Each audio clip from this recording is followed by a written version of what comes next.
Hello. तो कैसे हैं आप सब। मैं रिफ्लेक्सिव लूप आज एक यूपीआई में बड़े बदलाव की से रिलेटेड एक वीडियो लेके आया हूँ। चलिए जानते हैं कि इंडिया का सबसे पॉपुलर पेमेंट सिस्टम यूपीआई अब बदलने वाला है, और वो कोई छोटा मोटा बदलाव नहीं है। ये बहुत बड़ी एक अपडेट है जो कि अफेक्ट करेगा कि आपके पैसे कितनी जल्दी भेजे जा सकते हैं, वो सेफ़ है या नहीं, या फिर कंट्रोल आपके हाथ में है या नहीं। कुछ एक्स्ट्रा सिक्योरिटी फीचर्स हैं, डिलेड ट्रांजैक्शंस हैं, और कुछ फीचर्स हटा दिए जा रहे हैं। 2026 से पहले की यूपीआई को हम सब अच्छे से जानते हैं कि सिर्फ उसमें एक पिन डालना होता था और आपका पेमेंट ट्रांसफ़र। लेकिन अब उसको इतना क्यों बदला जा रहा है, इससे पहले समझते हैं कि यूपीआई इतना पावरफुल बना कैसे। यूपीआई दुनिया की लगभग 50% रियल डिजिटल ट्रांजैक्शंस हैंडल करता है। हाँ, आधी दुनिया की रियल डिजिटल ट्रांजैक्शंस, जैसे चाय की 10 रुपए की एक प्याली से लेके और बड़े बड़े डिजिटल ट्रांजैक्शंस तक सब यूपीआई हैंडल करता था। लेकिन अब जहाँ यूपीआई ने इंस्टेंट, इजी और फ्री बना दिया है, लेकिन वहीं पे जितना इजी पैसे ट्रांजैक्ट करना हो गया है, वहाँ उतना ज़्यादा फ्रॉड भी हो गया है। हाल ही में इंडिया में डिजिटल फ्रॉड 20,000 करोड़ रुपए क्रॉस कर चुका है। लोग पैसे खा रहे हैं फेक लिंक से, कलेक्ट रिक्वेस्ट स्कैम से, शेयरिंग स्क्रीनिंग से, या फिर ओटीपी फ्रॉड से। और यूपीआई जहाँ इतने इंस्टेंटली पैसे ट्रांजैक्ट कर देता है, वहाँ से उतना वापस लाना मुश्किल है।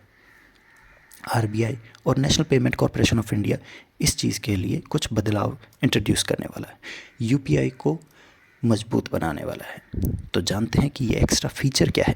पहले सिर्फ हमको अपनी यूपीआई की पिन डालनी पड़ती थी और पेमेंट हो गई, लेकिन अब कुछ मल्टीपल सिक्योरिटी फीचर्स ले के आए जा रहे हैं, जिसमें आपका डिवाइस वेरिफिकेशन, ओटीपी और बायोमेट्रिक जैसे कि फिंगरप्रिंट या फिर फेस से वेरिफिकेशन करना अनिवार्य होगा।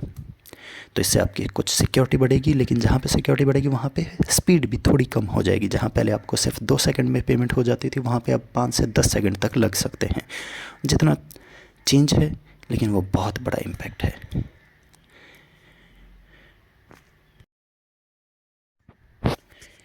Big change.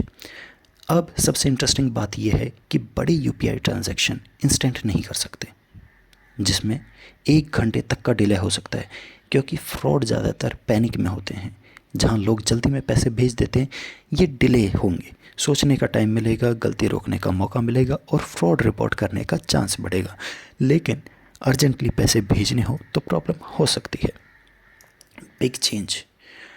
आपको देखा होगा आपने कि रिक्वेस्ट 500 वाला बटन काफ़ी बार हमारे इस यूपीआई की ऐप्स में पॉपअप आता था, जिससे वो हमसे पेमेंट रिक्वेस्ट करते थे। यह फीचर्स अब यूपीआई से हटाया जा रहा है, क्योंकि सबसे ज़्यादा मिसयूज़ होने वाले में यही एक फ़ीचर हुआ करता था। अब फ्यूचर में इस फीचर को यूपीआई की किसी भी ऐप में इंक्लूड नहीं किया जाएगा। अब सिर्फ आप स्कैन और पे कर सकते हैं। सिंपल, डायरेक्ट और सेफ। यूपीआई अब ग्लोबल बन रहा है। इंडिया में रूल्स स्ट्रिक्ट हो रहे हैं, लेकिन ग्लोबल लेवल पर यूपीआई फैल रहा है। आज आप यूपीआई यूज़ कर सकते हैं यूएई में, सिंगापुर में, फ्रांस में और भी काफ़ी कंट्रीज़ में। मतलब इंडिया डिजिटल पेमेंट की दुनिया को लीड कर रहा है। तो ओवरऑल पिक्चर यह बन रही है कि यूपीआई सेफ, स्मार्ट और ग्लोबल बन रहा है, लेकिन वहीं पे स्लो और कंट्रोल भी हो रहा है। अब यह देखने वाली बात है कि आपको सिक्योरिटी फीचर्स की ज़्यादा प्राथमिकता है या फिर स्पीड की। धन्यवाद।